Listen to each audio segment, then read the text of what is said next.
how to enable the pop-up on key press for your Samsung keyboard. And this is for the Samsung S24 Ultra. Okay, so there's a setting that you'll need to enable in order to get this if you're not seeing it. Wherever you are on your phone, go ahead and let the keyboard pop up by starting to type like this here.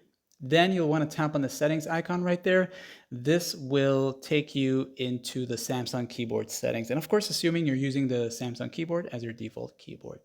So now I want you to go down and just keep going down past layout, all of that stuff. And you're going to go to where it says swipe, touch, and feedback right here.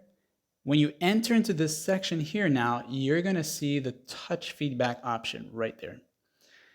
And then you'll see character preview. You'll want to go ahead and turn that on. This one right there, that's the option that's going to allow for the pop-up every time you're typing. Okay, so once it's turned on, you can now have this right here for you. Okay, it's showing up, and that's going to be, yeah.